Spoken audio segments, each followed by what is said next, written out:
चलिए अब हम 2-3 आसान क्वेश्चन और देखते हैं। 7 क्वेश्चन मैं आपको करा चुकी हूँ।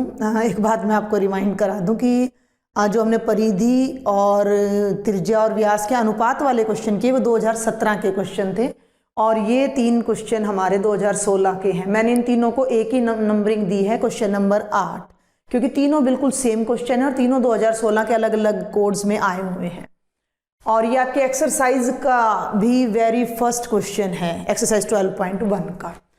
क्या क्वेश्चन है? 2 वृत्तों की त्रिज्या 12 सेंटीमीटर और 5 सेंटीमीटर है। 2 अलग अलग वृत्त हैं जिनकी त्रिज्या, हम केवल अपनी सुविधा के लिए बेटा डायग्राम बना रहे हैं, नहीं तो एक नंबर में कुछ भी नहीं करना है आपको, क्योंकि अभी तो हम समझ रहे हैं, अभी हम पेपर की तैयारी कर रहे हैं, इसलिए हम थोड़ा डायग्राम से समझने की कोशिश कर रहे हैं। एग्जाम में तो हम फटाफट इनको करेंगे। 2 वृत्तों की त्रिज्या 12 सेंटीमीटर और 5 सेंटीमीटर है।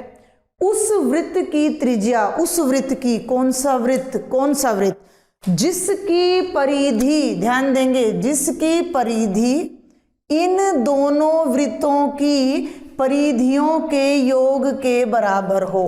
उस वृत्त की, कोई तीसरा वृत्त है, कोई और वृत्त है और उसकी जो परिधि है वो इन दोनों की परिधियों के योग के बराबर है। हम क्या करते हैं, मान लीजिए इस वृत्त को काट लें, सीधा कर लें, इसको काट के सीधा कर लें और दोनों तारों को जोड़कर और फिर मोड़कर एक और वृत्त नया बनाएं, तो उसकी त्रिज्या कितनी होगी? समझ रहे हैं आप मेरी बात को? भाई ये काले रंग का वृत्त है, समझ रहे हो, काले तार से बन रहा है या काली ऊन से, काले धागे से बन रहा है, और ये भाई अपना लाल रंग का, इसको उल्टा कर लेते हैं, ये 12 सेंटीमीटर ले लेते हैं क्योंकि ये बड़ा है, और इसे हम ले लेते हैं बेटा 5 सेंटीमीटर। ठीक है, इस लाल धागे को काटा, सीधा किया, इसको काले को काटा, सीधा किया, दोनों को जोड़कर एक लंबा तार बनाया और उसको मोड़कर एक नया वृत्त बनाया, तो उसकी परिधि क्या है? अब देखने में, समझने में बड़ा मुश्किल लग रहा है, कुछ भी नहीं है इस क्वेश्चन में, बहुत बहुत बहुत आसान क्वेश्चन है, वर्बल क्वेश्चन है, आंसर तो स्टेटमेंट देखते ही पता लग जाता है। मान लीजिए एक वृत्त की त्रिज्या r1 है, दूसरे की त्रिज्या r2 है। जब इसकी त्रिज्या r1 है तो इसकी परिधि क्या होगी? 2 पाई r1। इसकी त्रिज्या r2 है तो इसकी परिधि क्या होगी? 2 पाई r2। और भाई एक नया वृत्त बना लिया जो इन दोनों से बड़ा है, उसकी त्रिज्या हमने क्या मान ली? r हमने ले ली, तो वो त्रिज्या हमने निकालनी है। ठीक है भाई, सिर्फ आपने स्टेटमेंट में, अब ये ऑप्शन में दे रखा है तो हमने इसको यहीं पर हम कर लेते हैं। ये देखिए स्टेटमेंट में हमने इसको r1 ले लिया, इसको r2 ले लिया, और जो नया वृत्त है जिसकी त्रिज्या हमने निकालनी है उसको हमने r ले लिया। क्वेश्चन में कर लिया हमने। कंडीशन क्या है, उस कंडीशन को मैं एक बार यहाँ लिखना चाहूंगी कि नए वृत्त की परिधि बराबर है पुराने दोनों वृत्तों की परिधियों का योग, यानी कि पहले वृत्त की परिधि जमा, शॉर्ट में लिख रही हूं भाई मैं, दूसरे वृत्त की परिधि। आपको इतना लंबा नहीं करना है, एक नंबर में तो टिक्की तो लगाना है आपने, या आंसर लिख के देना है। तो नए वृत्त की परिधि, परिधि का फॉर्मूला 2 पाई r, बार बार आ रहा है, 2 पाई r। पहले वृत्त की परिधि 2 पाई r1, दूसरे वृत्त की परिधि 2 पाई r2। 2 पाई 2 पाई 2 पाई तीनों में से कट जाएगा कॉमन आकर, तो r क्या हो जाएगा?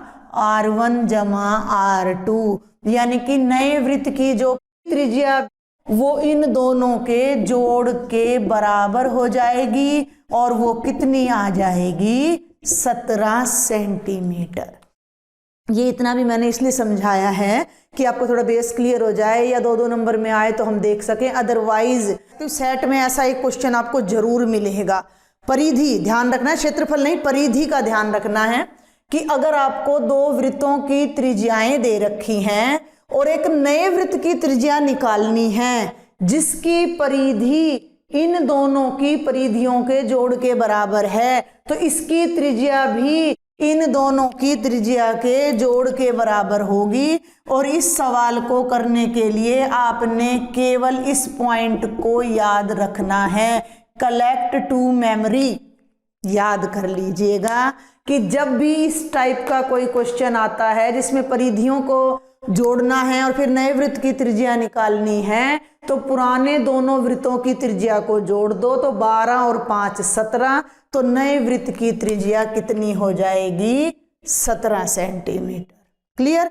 और ऐसे ही हमारा सेकंड ऑप्शन है कि अगर एक वृत्त की त्रिज्या 17 है, दूसरे की 9 है, तो नए वृत्त की त्रिज्या क्या आ जाएगी? 17 × 9 26 सेंटीमीटर।